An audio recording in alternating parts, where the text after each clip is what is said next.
नमस्कार।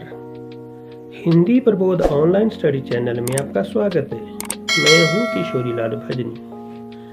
आज की वीडियो में हम प्रस्तुत करेंगे कवि वर नागार्जुन द्वारा रचित बादल को गिरते देखा है कविता की 100 प्रसंग व्याख्या। तो आइए शुरू करते हैं। बादल को घिरते देखा है। प्रसंग। प्रस्तुत पद्यांश हमारी पाठ्य पुस्तक अंतरा भाग 1 से लिया गया है।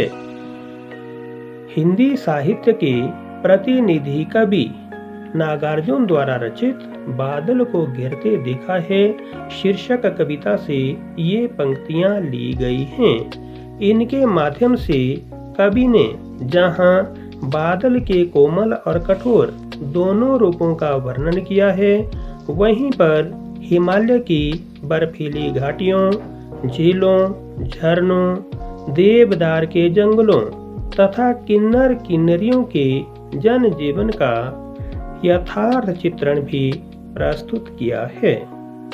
व्याख्या। अमल धवल गिरी के शिखरों पर बादल को घिरते देखा है।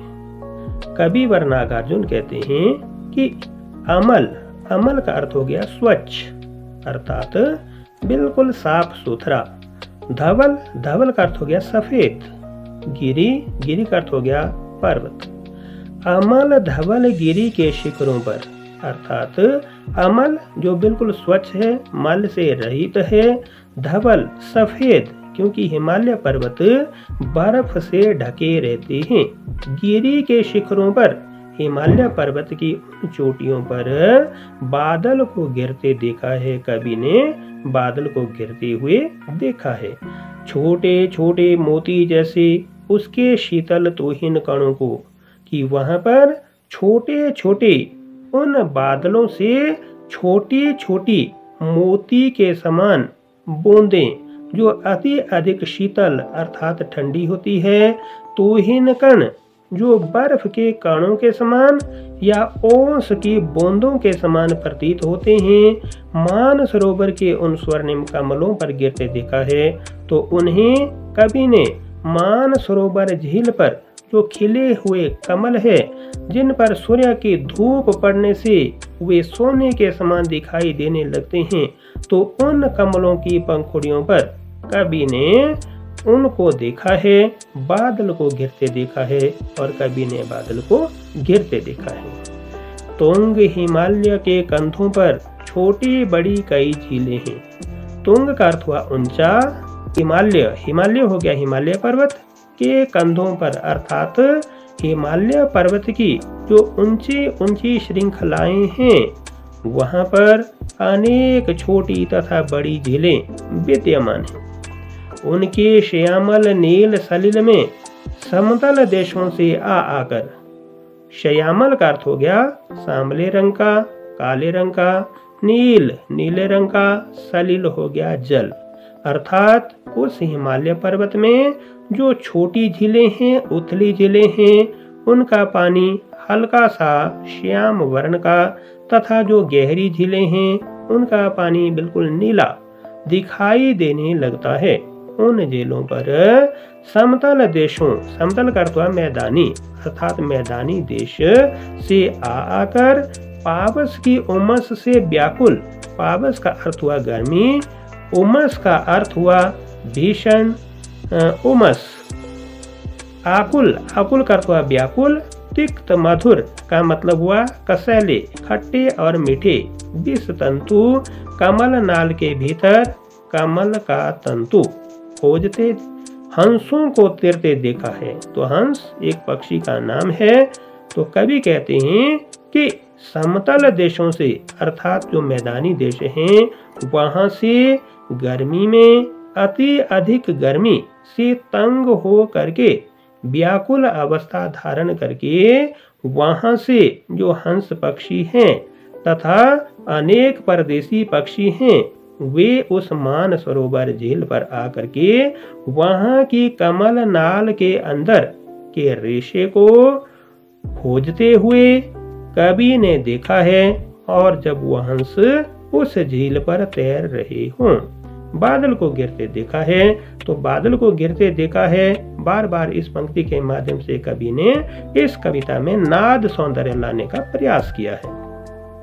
ऋतु बसंत का सुप्रभात था, मंद मंद था अनिल बह रहा, बालारुण की मृदु किरणें थी, अगल बगल स्वर्णिम शिखर थे। कठिन शब्दों को करते हैं। सुप्रभात का अर्थ हुआ प्रातः का समय, अनिल हवा, बालारुण उगता हुआ सूरज, मृदु किरणें नरम मुलायम किरणें, अगल बगल इधर उधर।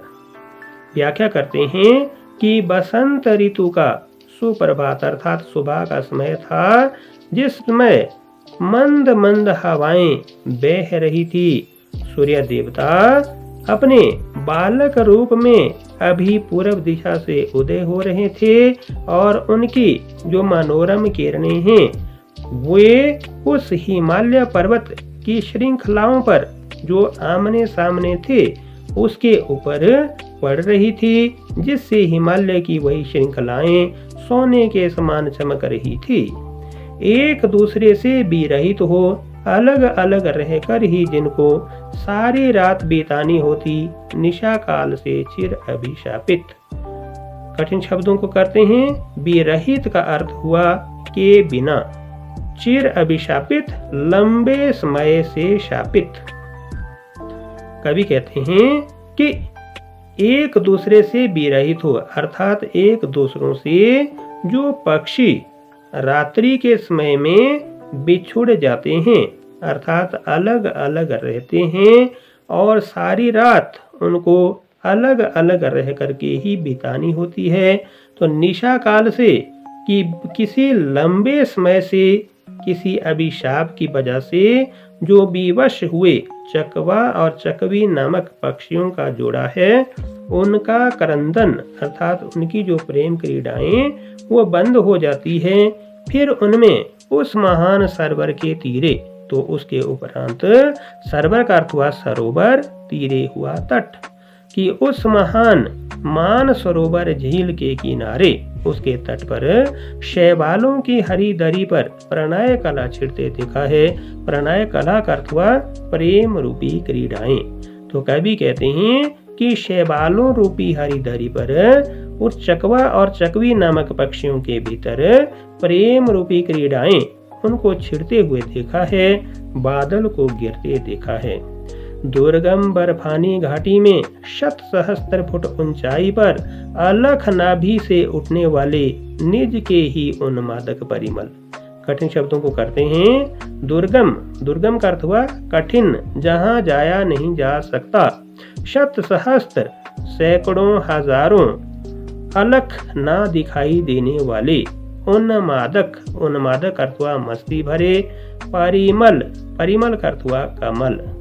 तो कवि कहते हैं कि जिन बर्फ से ढकी हुई पहाड़ियों पर नहीं जाया जा सकता, उन पहाड़ियों पर शत सहस्त्र और सैकड़ों तथा हजारों फुट की ऊंचाई पर अलख नाभि से अर्थात जो दिखाई नहीं देती, वैसी नाभि के अंदर से अपने ही आप के लिए उन्मादक मस्ती से भर करके कमल के समान सुंदर के पीछे धावित हो होकर के उसके पीछे धावित करता हुआ भागना, भागते हुए तरल तरुण कस्तूरी मृग को, तरल हो गया चंचल, तरुण का अर्थ हो गया युवा, कि चंचल स्वभाव वाले उस युवा कस्तूरी मृग को अपने पर चिढ़ते देखा है अर्थात अपने ऊपर नाराज होते हुए देखा है, बादल को गिरते देखा है। कहाँ गया धनपति कुबेर वह, कहाँ गई उसकी वह अलका, नहीं ठिकाना कालिदास के व्योम प्रवाही गंगा जल का। कठिन शब्दों को करते हैं। धनपति, धनपति का अर्थ हो गया धन का देवता, धन का स्वामी। कुबेर अर्थात कुबेर को धन का देवता कहा जाता है। अलका, अलका एक नगरी का नाम है।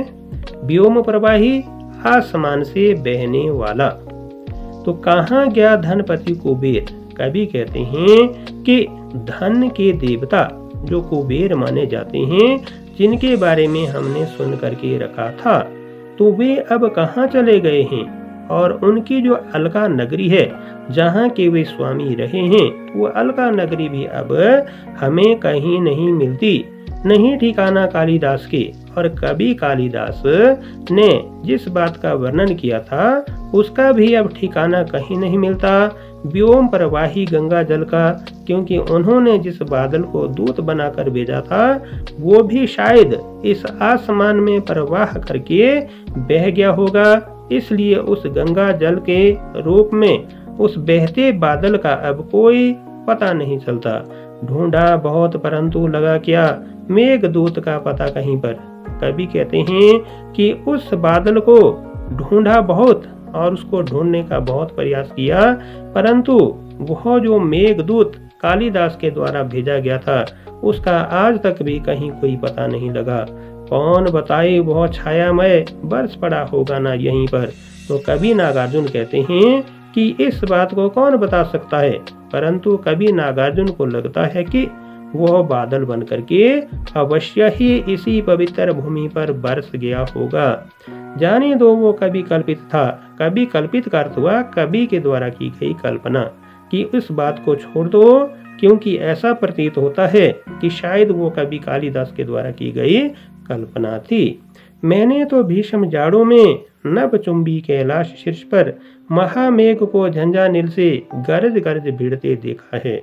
कठिन शब्दों को करते हैं। भीषण का अर्थ हुआ भयानक, जाड़ों का अर्थ हुआ ठंड, नभचुंबी आसमान को छूने वाली, झंझानील, झंझानील का अर्थ हुआ तूफानी हवाएं, गरज गरज घोर गर्जना करना।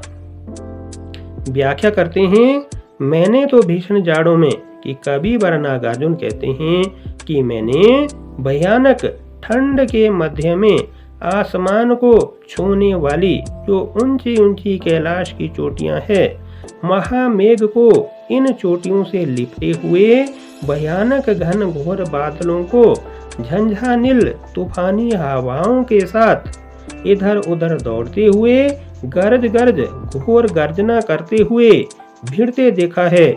आपस में ऐसा लग रहा था जैसे महायुद्ध इनके बीच में छिड़ रहा हो। बादल को घेरते देखा है, तो बादलों को मैंने घेरते हुए देखा है। शत शत निर्झर निर्झरणी कल मुखरित देवदारू कानन में शोणित धवल भोज पत्रों से छाई हुई कुटी के भीतर। कठिन शब्दों को करते हैं। शत शत का अर्थ हुआ सैकड़ों, निर्झर झरने, निर्झरणी नदी नाले, मुखरित, मुखरित का अर्थ हुआ प्रकट होना, कानन का अर्थ हो गया जंगल, शोणित का अर्थ हो गया लालिमा युक्त, धवल का अर्थ हुआ सफेद। व्याख्या करते हैं, शत शत निर्झर निर्झरणी कल।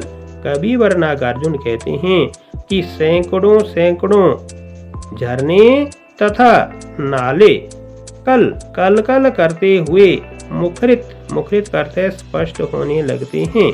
देवदारू कानन में अर्थात देवदार के वृक्षों के बीच में, देवदार के जंगल में दिखाई देने लगते हैं। शोणित धवल भोजपत्रों के, कि जो लालिमा युक्त सफेद रंग के भोजपत्रों से छाई हुई कुटी के भीतर रंग बिरंगे और सुगंधित फूलों के कुंतल को साजे, इंद्रनील की माला डाले, शंख सरी के सुगढ़ गलों में, कानों में कुबल्ले लटकाए, शतदल लाल कमल बेणी में। पहले कठिन शब्दों को करते हैं। सुगंधित का अर्थ हो गया सुगंध से युक्त, कुंतल केश, इंद्रनील कमल की एक किस्म, सुघड़ जो अच्छी तरह से गढ़े हुए, कुबल्य, कुबल्य का अर्थ हुआ नील कमल, शतदल ये भी कमल की एक किस्म हो गई, वेणी, वेणी का अर्थ हो गया जूड़ा। व्याख्या करते हैं, छाई हुई कुटी के भीतर, कवि कहते हैं कि उस कुटिया के भीतर रंग बिरंगे और सुगंधित, की रंग बिरंगे और सुगंध से युक्त फूलों के कुंतल अर्थात फूलों को लगा करके अपने बालों को सजा करके रखने वाले, जिन्होंने इंद्रनील की माला अर्थात इंद्रनील जो कमल का पुष्प है उसकी माला को डाला हुआ है शंख सरीखे सुगढ़ गलों में, और जिनके गले शंख के समान सुघड़ हैं और अच्छी प्रकार से घड़े हुए हैं, उन्होंने अपने कानों में उबल्या लटकाए अर्थात नील कमल को लटका करके शतदल, और शतदल भी कमल की एक किस्म है, तथा लाल कमल और लाल रंग के कमलों को अपने जूड़े में लटकाया हुआ है, जिससे उनका सौंदर्य बहुत बढ़ गया है। रजत रचित मणि खचित कला में पान पात्र द्राक्षास पूरित, रखे सामने अपने अपने लोहित चंदन की त्रिपदी पर। कठिन शब्दों के अर्थ करते हैं। रजत रचित, रजत हो गया चांदी, चांदी से जड़ा हुआ। मणि खचित, मणि खचित का अर्थ हुआ मणि से जड़ा हुआ। द्राक्षासव, दाख की शराब। लोहित, लाल रंग की। त्रिपदी, तिपाई, एक तरह का पटड़ा। व्याख्या करते हैं कि रजत रचित अर्थात चांदी से रचा हुआ, मणि खचित मणियों से जड़ा हुआ, कलामय कला से युक्त पान पात्र की एक पीने का जो बर्तन है, द्राक्षास पूरित जिसमें दाख की शराब भरी हुई है, रखे सामने अपने अपने, और अपने अपने सामने वहां के लोगों ने रखी हुई है लोहित चंदन की त्रिपदी पर, और उन्होंने लाल रंग के चंदन की तिपाई पर उसको रखा हुआ है। नरम निदाग बाल कस्तूरी मृग छालों पर पलथी मारे, कि नरम और निदाग, निदाग का अर्थ हुआ गर्म, बाल कस्तूरी जो कस्तूरी मृग, अभी जो बालक हैं छोटे बच्चे हैं उनकी मृग छालों पर, कि उनकी मृगों की छालों को लेकर के पलथी मारे, और पलथी मार करके बैठे हुए हैं। मदिरा ऋण आंखों वाले उन मंद किन्नर किन्नरियों की मृदुल मनोरम अंगुलियों को बंशी पर फिरते देखा है, बादल को घिरते देखा है। पहले कठिन शब्दों को करते हैं। मदिरा ऋण, मदिरा ऋण हो गया शराब से लाल आंखें। किन्नर और किन्नरियां एक प्रजाति का नाम। मृदुल मुलायम। बंशी, बंशी का अर्थ हो गया बांसुरी। व्याख्या करते हैं, कवि कहते हैं कि गर्म मृग छालों पर बैठे हुए, पलथी मार के बैठे हुए, मदिरा से अरुण अर्थात शराब के नशे से लाल आंखों वाले उन उन्मद अर्थात नशे के कारण पागल हुए या प्रेम के कारण पागल हुए किन्नर और किन्नरियों की मृदुल मनोरम जो मुलायम और मन को रमने वाली अंगुलियां है, उनको बांसुरी पर फेरते हुए देखा है, बादल को गिरते देखा है। तो इस प्रकार से ये कवि ने बहुत ही सुंदर वर्णन किया है। बने रहिए चैनल के साथ।